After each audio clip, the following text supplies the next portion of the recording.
자, 13번 문제인데, 자, 포트폴리오 기대의 수익률, 이 계산 문제가 우리가 4번 정도 출제를 했던 내용입니다.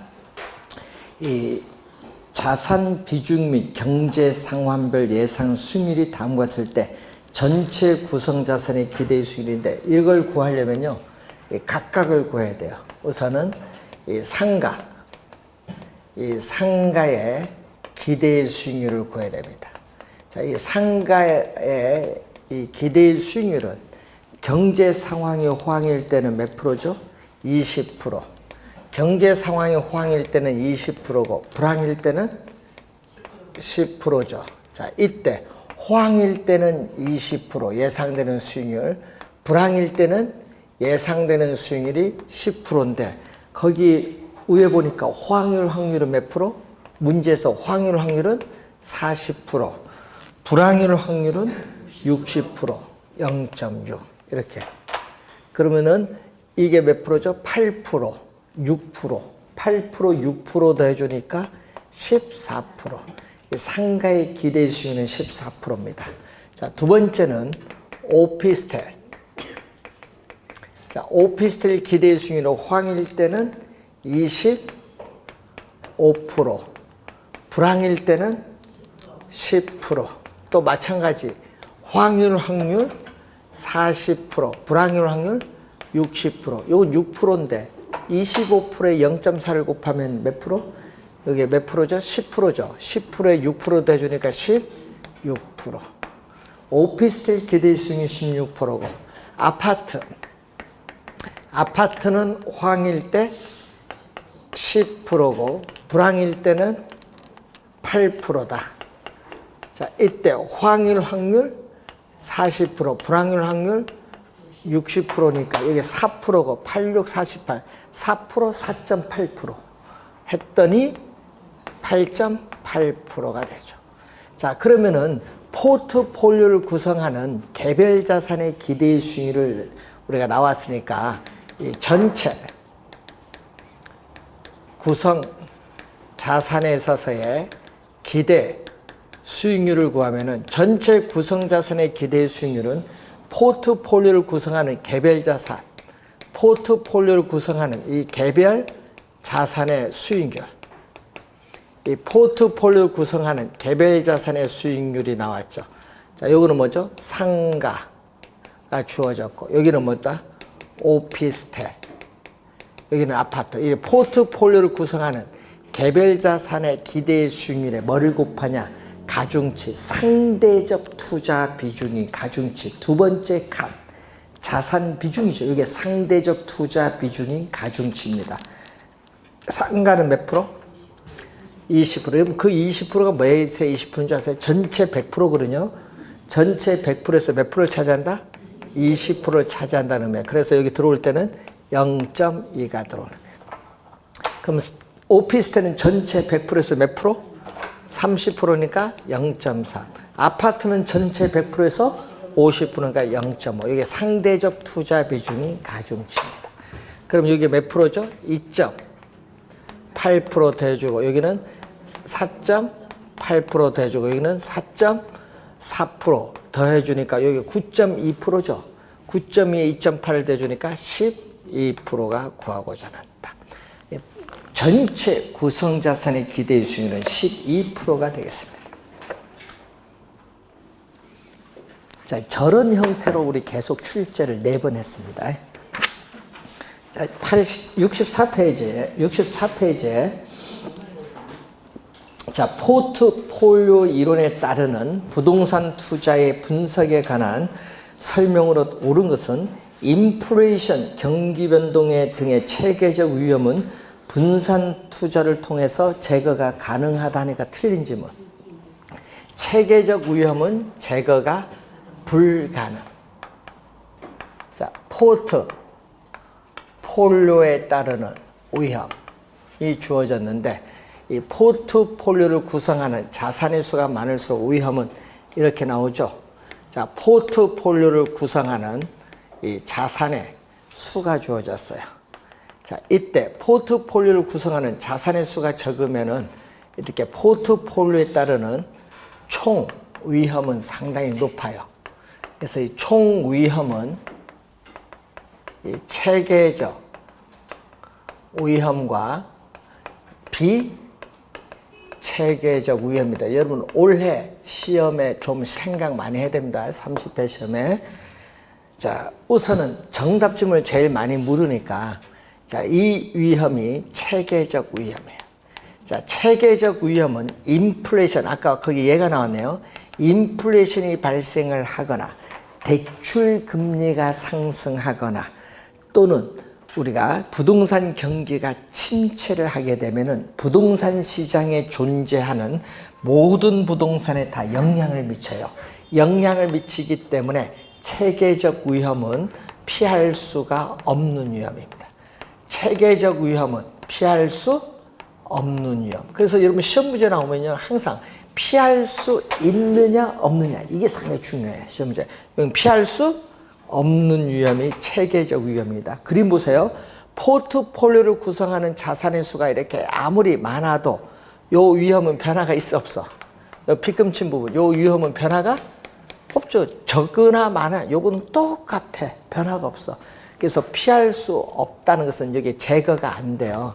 그래서 체계적 위험은 포트폴리오를 구성하는 자산의 수가 많아도 제거될 수가 없다. 제거할 수 없다.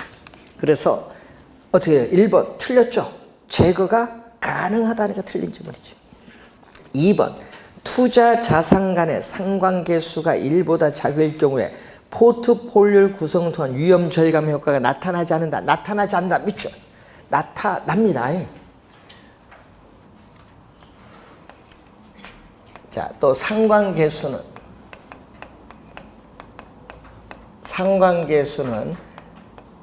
요 사이 값인데 이 상관계수는 포트폴리오를 구성하는 두 자산 간의 수익률의 움직임을 나타내는데 이때 우리는 플러스 1일 때를 앞에 뭐를 붙이죠? 완전자를 붙입니다. 완전한 양의 상관관계. 완전한 양의 상관관계예요. 자, 완전한 양의 상관관계. 자, 이때는 포트폴리오를 구성하여도 뭐를 우리는 피할 수 있는 위험인 비체계적 위험은 제거가 안 돼요. 제거가 안 되기 때문에 위험을 분산시킬 수 있는 효과, 포트폴리오 효과는 전혀 없다. 위험 절감 효과, 위험 분산 효과, 위험 절감 효과는 전혀 없어요. 플러스 1 때는 없어. 그런데 문제는 이 플러스 1로 가까이 갈수록 뭐다? 비체계적 위험은 점점 어떻게 돼요? 우리가 제거가 덜 되지.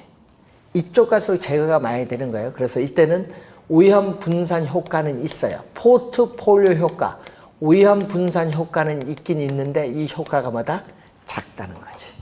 위험은 있는데 작아요. 1보다 작으면 작다는 겁니다. 그래서 우선은 틀린 지문, 위험 절감 효과 있다. 나타나지 않는다니까 틀린 지문이고. 자, 그리고 2번, 3번 두 개의 투자 자산의 수익률이 서로 다른 방향 밑줄. 여러분 서로 다른 방향으로 가면요. 자, 여러분 이 두 자산이잖아요. 이 포트폴리오를 구성하는 두 자산 간에 지금 뭐를 보는 거죠? 수익률의 움직임을 보는 거잖아요. 그럼 수익률의 움직임, 변동을 분석하는 거예요. 이 변동을 측정하는데 이 변동이 뭐다? 다른 방향으로 움직이면 상관계 수익값은 마이너스가. 예? 수익률의 움직임이 뭘로? 우리는 다른 방향으로 변동한다. 자, 다른 방향으로 변동을 하게 되면은 상관계 수익값은 마이너스. 한 자산의 수익률이 증가하면 다른 자산의 수익률은 감소한다. 이렇게 움직임 변동이 다른 방향으로 변동하면 상관계 수익값은 뭐다? 마이너스. 양이라 플러스가 아니라 뭐다? 마이너스. 마이너스 값을 가짐으로 위험 분산 효과가 작아지는 것이 아니라 마이너스 값을 가진다. 마이너스 1로 가까이 가면 갈수록 포트폴리오 효과, 위험 분산 효과는 마이너스 1로 갈수록 뭐 한다? 커진다. 마이너스 1로 갈수록 커지는 거예요. 그러니까 마이너스 값은 플러스 값보다는 크지 뭐. 그래서 틀린 지문. 네 번째, 효율적 프론티어와 효율적 프론티어. 자, 주어진 위험에서 최고의 기대 수익률을 나타내는 포트폴리오를 연결한 이 효율적 프론티어와 투자자의 위험에 대한 태도를 나타내는 뭐죠? 무차별 곡선이 뭐 하는 점에서 접하는 이 점에서 우리는 최적 포트폴리오가 달성된다. 최적. 여러분 만나는 점 하면 안 돼요. 여러분 이렇게 만나는 점 하면 안 돼요. 왜? 요것보다 요게 무차별 곡선이 더 높아서 만족이 더 높습니다. 만나는 점 하면 안 되고 뭐다? 접하는 점. 최적 포트폴리오는 접하는 점. 접하는 점에서 결정된다. 4번 정답. 자, 5번 포트폴리오에 편입이 되는 투자 자산의 수를 늘림으로써 체계적 위험이 아닙니다. 이렇게 포트폴리오에 편입되는 투자 자산의 수를 늘리면 점점 뭐가? 비체계적 위험이 줄어드는 거예요. 체계적 위험이 아니라 무슨 위험? 비체계적 위험이 줄어드는 거예요.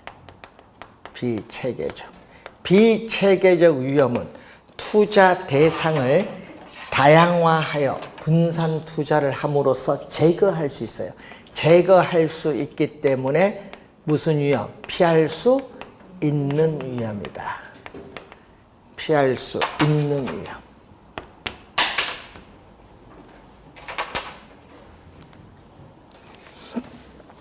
체계적이 아니라 비체계적. 5번 틀린 지문. 자, 15번 부동산 투자의 위험에 관한 설명으로 옳은 것을 모두 고른 것. 단 위험 회피형 투자자로 가정하는데 경기 침체로 부동산의 수익성이 악화되면서 야기되는 위험. 무슨 위험? 시장 위험이야. 여러분 그 위험 무슨 위험? 시장 위험. 자, 사업상 위험은 시장 위험, 운영 위험, 위치적인 위험이 있어요. 지금 문제 얘는 무슨 위험? 시장 위험이에요. 경기 침체로 인해서 부동산 수익성이 악화되면서 야기되는 위험은 시장 위험이니까 어디에 속한다? 사업상 위험, 비즈니스 사업상 위험에 속한다. 맞는 지문. 기억은 맞는 지문.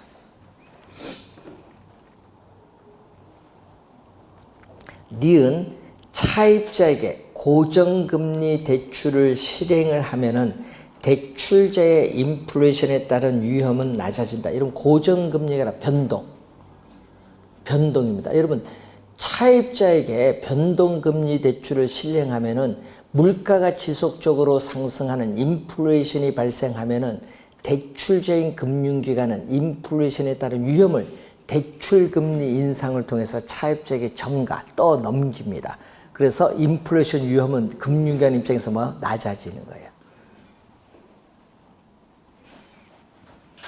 그 니은은 무슨 위험? 니은은 무슨 위험? 인플레이션 위험. 니은은 인플레이션 위험에 대한 설명.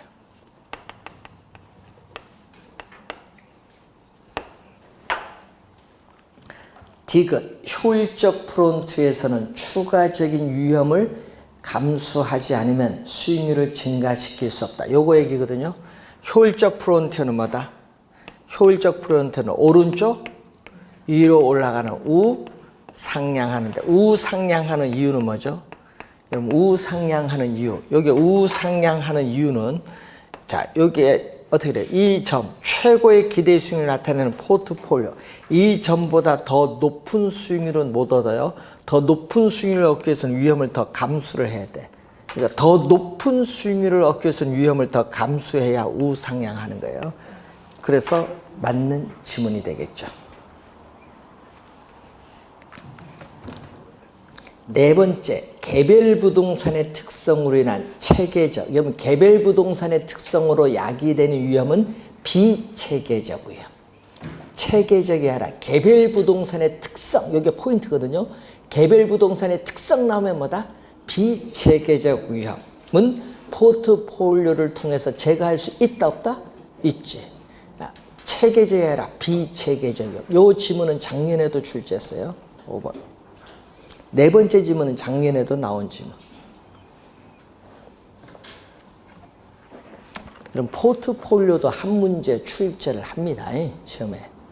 자, 그리고 또 매년 또 한 문제 출제되는 게 이제 현금 흐름의 측정인데, 자, 16번 보면은 부동산 투자 분석의 현금 흐름 계산에서 요걸 구하는 거죠. 자, 부동산을 우리가 보유하는 기간 동안에 영업의 현금 흐름이죠. 단위당 예상되는 뭐죠? 연간이죠. 항상 우리는 연간, 월이 아니라 연간 임대료에다가 뭐를 곱해주면? 임대 단위수를 곱해주면은 임대 단위수를 100% 완전히 임대됐을 때 얻을 수 있는 최대한의 임대료 수입인 가능 총소득을 구할 수 있죠. 자, 이 가능 총소득에서 또 뭐를 뺀다? 우리는 100% 완전히 임대되기 어렵잖아. 공실이 생길 수도 있고, 우리는 불량, 부채에 따르는 대손 충당금을 공제를 하죠.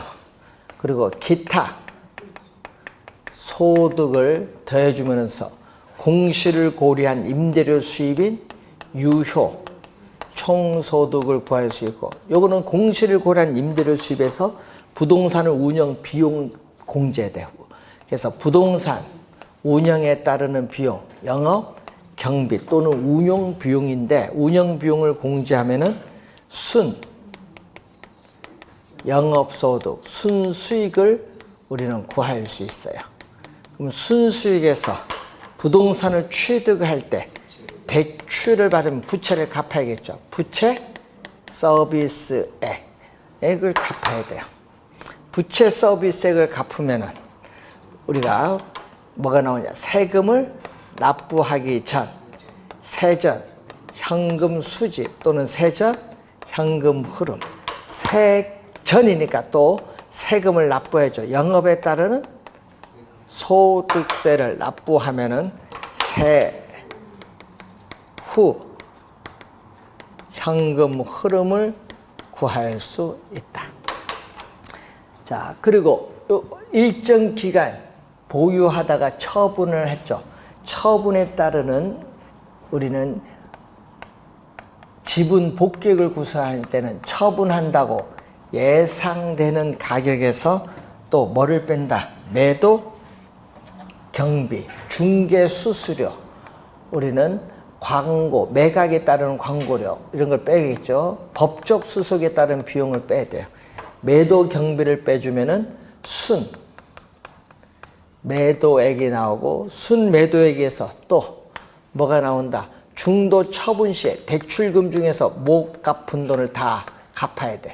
미상환 저당 잔금을 공제해주면은 세금을 납부하기 전에 투자자에게 돌아가는 목, 세전, 지분 복귀액이 나오고, 여기서 또 뭐를 뺀다? 세금을 납부해줘. 부동산 가격 상승에 따른 이득인 자본이득세, 양도소득세를 납부하면은 세후 지분 복귀액을 구할 수 있다. 자, 요 두 개를 작년에 출제했는데 16번 문제 가보세요. 순영업소득을 구하는데 각각 필요한 항목. 자, 뭐가 필요해요? 여러분 순영업소득 요거죠? 요거 구하는데 필요한 건 요 앞에 게 다 필요해요. 앞에 게. 자, 우선은 기타 소득 필요하죠? 기업 필요해요. 매도비용 필요 없고 취득세 필요 없어요. 미상환 저당장금 필요 없죠? 재산세 여기 들어가요. 영업경비에 재산세는 들어가요. 재산세는 뭐다? 필요해요. 필요해요. 예? 그리고 양도소득세 필요 없죠. 그래서 뭐 기역과 미음, 기역, 미음이 와야 돼. 우선 순영업소득 계산할 때 기역, 미음. 그럼 나 세전지분복귀에 계산하는데 뭐가 들어와야 돼? 거기 매도 비용. 여러분 매도 비용이 매도 경비죠. 그리고 또 뭐 들어와야 돼? 미상환 저당장금. 두 개 들어와야죠. 니은과 니을. 2번 정답. 어디 들어오냐? 요 수식 여러분 알고 있는 거 보는 거예요. 뭐 들어오느냐. 17번 문제로 갑니다. 부동산 투자의 현금 흐름 계산에서 유효 총소득을 산정 구할 경우에 필요한 거. 2번은 아까는 뭐 구했어요? 순영업소득이죠. 2번은 요거야. 그럼 요거 구하는데 필요한 건 앞에 거래요. 앞에 거. 자, 임대료 수입 필요하죠. 뭐 요거 최대한의 임대료 수입이잖아요. 필요합니다. 그리고 소득세 필요 없고요. 이자도 필요 없어. 이자는 요거예요. 예? 원금 플러스 이자. 이자는 여기니까 필요 없지. 요거 계산하는데 영업외 수입 요겁니다. 여러분 기타 소득은 뭐 영업 외에 발생하는 수입, 자판기 수입, 주차료 수입이야. 들어가고 영업경비는 포함 없어. 밑에 있으니까. 그리고 감가상각비는 뭐 소득세 계산할 때 필요해. 그러니까 여러분 유효 총소득 계산할 때는 필요가 없다. 필요한 건 뭐가 있어요? 임대료 수입, 영업외 수입 두 개. 2번 정답. 자, 18번 문제로 갑니다. 부동산 수익과 수익률에 관한 설명으로 옳은 것은 요구 수익률은 해당 부동산에 대해서 획득할 수 있는 최대가 아니라 최소한의 수익률. 자금을 투자함으로써 충족돼야 할 최소한의 수익률입니다. 1번 틀렸고 2번 총투자 수익률은 종합수익률이죠. 세전현금 수지를 지분투자액으로 나누어서 구한다. 이것은 뭐다? 우린 지분수익률과 하는 거. 총투자 수익률이 아니라 무슨 수익률? 지분수익률. 총투자 수익률이 아니라 지분수익률. 그럼 총투자 수익률은 뭐죠? 우리 종합수익률이라고 하죠. 자, 총투자 수익률은 종합수익률이라고 하는데 뭐를 우리는 순 영업소득을 뭘로 나눈다? 총투자액으로 나누는 거죠. 자, 그래서 틀린 지문이고 기대 수익률이 요구 수익률보다 작으면 투자를 뭐 한다? 기가. 채택이 아니라 기가. 네 번째, 순영업소득 산정 구하는 과정에서 재산세는 차감되죠. 여러분 재산세는 마이너스 차감되는데 소득세는 차감되지 않습니다. 그래서 4번 정답. 여러분 경비 속에 소득세는 포함되지 않아요. 소득세는 어디 있어요? 여기 있어요. 여기 소득세는. 자, 5번 회수 불가능한 임대료 수입은 요거.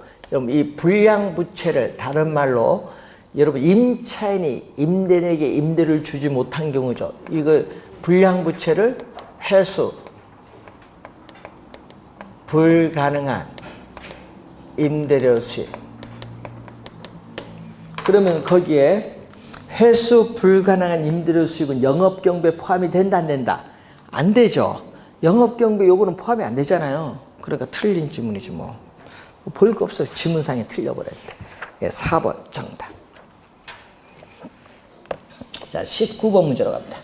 부동산의 운영수지 분석에 관한 설명으로 틀린 것은 가능총소득은 요거죠. 가능총소득은 단위 면적은 1제곱미터죠. 단위 면적당 추정 임대료에 뭐를 곱한다? 임대 면적을 곱해서 구한 소득. 맞죠? 이 임대 면적을 100% 완전히 임대됐을 때 얻을 수 있는 최대한의 임대료 수입이 가능총소득입니다. 개념 맞고요. 2번 유효 총소득은 가능 총소득에서 공실, 손실에 따르는 상당액과 불량부채액을 뭐 한다? 차감하고 기타 소득, 기타 수입이죠. 기타 소득, 기타 수입을 더하여 구한 소득. 맞는 지문. 순영업소득은 유효 총소득에 각종 영업의 수입을 더한 소득 하니까 틀렸어요. 뭐죠? 순영업소득은 유효 총소득의 영업경비를 차감한 소득이에요. 그래서 3번 정답. 세전현금 흐름은 순영업소득에서 뭐를?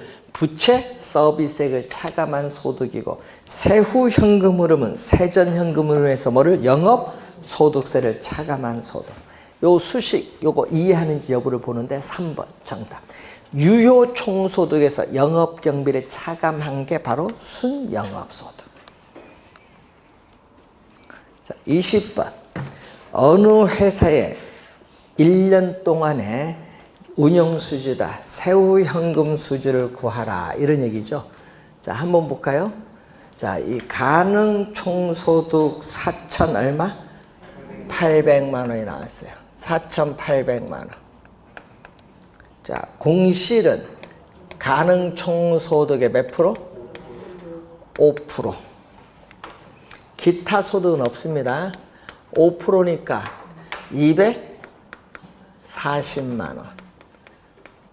여기 없으니 요거는 빼주고 요거는 없으니까 제로죠. 얼마죠? 4,560만 원이 유효 총소득. 자, 여기다가 뭐가 나온다? 영업경비 240만 원을 뺐더니 순영업소득은 4,320만 원이 순영업소득. 자, 원금 얼마? 자, 부채 서비스의 원금 200만 원, 이자 얼마? 800. 그럼 1,000만 원이죠. 빼주니까 얼마 나온다? 3,320만 원이 뭐다? 우리는 세전현금. 뭐를 빼야 돼? 뭐 소득세를 빼야 되는데, 소득세는 순 영업소득에서 대체 충당금은 세금 공제의 대상이 되지 않는데, 지금 문제에서 없으니까 제로고, 세금 공제의 대상이 되는 건 뭐죠? 이자. 자, 이자 지급액과 부동산 자체의 감가상각비는 세 공제가 되죠. 지금 여기 얼마죠? 4,320만 원에 이자 얼마죠? 800만 원. 감가상각비 얼마 나왔어요? 문제에서 200만 원. 합쳤더니 얼마? 1,000만 원을 빼주니까 3,320만 원이 과세소득. 자, 이 과세소득에 세율을 곱해준대. 지금 문제에서 세율, 영업소득세 몇 프로?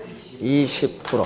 곱하기 0.1을 해주니까 664만 원이 소득세. 자, 이 소득세를 여기에 들어가는 거죠. 664만 원을 빼줬더니 얼마? 656만 원이 세후 현금 수지. 2번 정답. 그러니까 여러분 문제표 주어진 건요, 요 수식 그대로 계산해 주면 돼. 주어진 수식 그대로 계산해 주면은 구할 수 있다. 그래서 요 두 개를 또 이용하는 문제 출제를 한 거죠.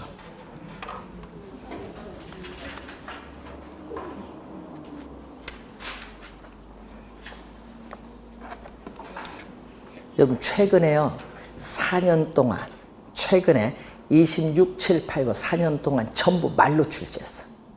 최근 4년에 전부 뭘로? 말로. 계산 문제 안 냈어.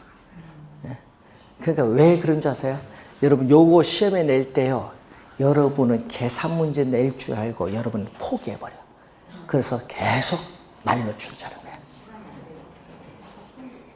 여러분 그 얘기했잖아요. 출제위원들은 여러분 포기할 것을 알아서 그걸 또 쉽게 내버려요. 포기하는 거. 여러분 공부 열심히 하는 건 어렵게 내버리고 그렇게 내버려요. 여러분 작년 시험에도요 그랬거든요. 21번 이제 나가는데 작년에 이 할인 현금 흐름 분석법도 다 뭐다? 말로 출제했어. 왜? 계산 문제 낼까 봐 여러분 다 포기해버리대. 말로 출제하는 게 답은 쉬웠는데. 그러니까 항상 여러분이 출제위원들이요 함정을 파요. 그러니까 여러분들 그 얘기 해줘. 여러분 보면 도서관 가면 투자 어렵다, 평가 어렵다, 다 포기하면 뭐 되냐. 그래서 포기해도 점수 나온다. 그럼 거기는 쉽게 내고 여러분 포기 안 하는 쪽에 어렵게 내버려요. 그렇게 내는 거예요 원래. 그러니까 뭐죠? 계산 문제 안 나와도 말로 나오니까 수식은 암기해야 돼 말아야 돼? 해야 돼요. 네? 수식은 꼭 암기를 하고 생각을 하셔야 돼요. 계산은 못 하셔도. 그리고 하나 기억을 해둘 건요. 이제 여기 이제 보면 계산 문제 다 풀진 않는데 지금 이번에 오후에 풀 것도 있고 안 풀 것도 있어요. 그런데 본 시험에 가면은 여러분 계산 문제 어떻게 해요? 너무 신경 안 써도 돼요. 왜냐하면 풀 시간이 없어요. 예? 그래서 여러분 우리 본 시험에 가면요. 왜 풀 시간 없냐 하면요. 개론을 30분에 풀어야 되는데 30분에 40문제를 푸는데 40문제를 푸는 게 아니에요. 개론을 몇 문제? 30문제 푸는 거예요. 30분에. 계산 문제가 9문제면 10문제니까 놔두고 30분 풀어야 돼요. 한글만. 그리고 민법 몇 문제를 40문제를 몇 분에? 60분에 풀어야 돼. 개론은 30문제를 30분 풀고 계산 문제 빼고 민법은 40문제를 60분 풀어. 민법은 계산 문제 하나밖에 더 나오나요? 그 포기하면 되잖아. 경매. 포기하면 되지. 계산 못하면은. 개론도 포기하는데. 뭐 그런 거 고민해요. 그래서 딱 요 60분에 푸는데 그럼 90분 남아요. 90분이죠. 근데 문제 푸는 과정 또 답 옮기는 게 있잖아요. 그게 한 5분 정도 걸린다 보면은 다 풀고 옮기면 안 돼요. 답지 안 바꿔줘요. 그러니까 하면서 옮겨서 틀리면은 뭐? 요거. 뭐죠? 화이트. 예? 그걸 잘 이용하면 돼요. 예? 수정 테이프 이용하면 돼요. 수정 테이프. 예? 그래서 풀고요. 그러면 이제 하면은 한 5분 남아요. 5분 남을 때 계산 문제 푸는 거예요. 그때 계산 문제 쫙 봐서 쉬운 거 2개 풀고 나머지는 찍으면 돼요. 예? 그 찍는 것은 여러분이 어떻게 돼요? 요걸 몇 개 맞추냐, 요게 중요한 거예요. 이론을 많이 맞으면은 계산 문제가 4-5문제 맞아 들어가는 거고, 이론이 불완전하면 계산 문제 다 틀릴 수도 있어. 왜냐? 예? 답이, 우리 14회 시험에 우리 합의를 본 게 다 8개씩 하기로 합의 봤거든. 하나는 뭐 7개 나올 수도 있지만 8개씩이야. 그런데 풀었는데, 이론을 정확히 공부해놔야 돼요. 그래야 되지. 그런데 문제는 이론 딱 다 옮겼는데 계산지 찍어야 되는데 봤더니 4번이 답이 4개가 비어. 4번 4개 비어. 여기 제일 많이 비었어. 단 하나 뭐 2개 비는데 고민하지 마세요. 9개 전부 어떻게 돼? 4번을 찍든지 아니면 그러니까 쉬운 거 딱 푸는데 쉬운 거 2번 나왔다. 그럼 5개 맞아 들어가는 거야. 그렇게 풀고 들어간 거예요. 계산 문제 풀고 작년에 어려운 거 다 4번에 걸렸어. 예? 작년에 어려운 문제는 9문제 중에 4번에 작년에 4문제 걸렸잖아요. 그 전에는 5문제. 그러니까 여러분 볼 때, 풀 때는 요령 게 그러니까 이론을 정확히 공부해 줘야 돼. 이론이 불안하면은 계산 문제도 불안해. 계산 문제를 많이 맞추기 위해서는 이론을 정확하게 공부해야 돼. 이론. 예? 그런데 문제는 아까 얘기했죠. 계산 문제는 포기할 줄 알고 계산 문제는 어떻게 쉬운 파트에서 어렵게 내버리고 여러분 포기한 쪽에서 이론으로 쉽게 내버리면 여러분 골치 아픈 거야. 그래 되면. 그러면 개론 50점 넘기 힘들어요. 그래서 여러분이 공부할 때 요령을 좀 세워야 돼. 계산 문제는 찍는다고 생각을 하시고 공부를 하시면 제일 마음 편합니다. 작년에 보니까 뭐 전자계산이 가져가 뭐해. 뚫은 사람 못 봤어. 작년에. 재작년에 뚫은 사람 못 봤어요. 그 얘기하는데 전자계산 쓸 틈이 없다고. 그러니까 여유 있게 좀 하세요. 그래서 여러분 공부할 때 지금 이제 투자론 제일 어려운 파트잖아요. 이제 투자 분석 기법. 여기서 막 4-5문제 나온다 포기하잖아요. 작년에 계산 문제 하나밖에 안 냈어요. 여기서. 다 이론 내버렸지. 그러니까 여러분 쉬운 파트도 있어요. 공식은 암기해놔야 돼. 말로 출제할 수 있으니까. 그래서 여러분 공부할 때 이 부동산 이제 투자 분석 기법 요게 여러분이 하고 이제 금융 쪽 이제 남아있는 부분인데 요거 우리가 다음 주에 투자, 금융 두 개, 요 분석 기법하고 금융 파트 들어가는데 이제 남아있는 것 중에서 7문제 출제해요. 본인 시험 가면. 투자, 금융만. 그거 하고 마지막에 개발 평가를 하는데 문제는 계산 문제 거기서 출제 안 되는 부분이 있어요. 거기 나오는 것 중에 그거는 빼고 출제 예상되는 부분 한 5문제 정도 풀 겁니다. 계산 문제. 그리고 이론이 좀 많아요. 그걸 정리하고 금융 쪽 이제 넘어가는데 이제 시험 문제 공부할 때 아까 늘 얘기했지만 계산 문제 너무 신경 쓰지 않도록 합니다. 원래 계산 문제 여러분 가도요 전제 계산기 진짜 이거 할 시간이 없을 거예요. 그러니까 이론을 많이 맞추도록 합니다. 자, 오늘은 여기까지 하고 우리 다음 주에 68페이지에 21번 문제부터 들어가도록 하겠습니다. 자, 수고 많으셨습니다.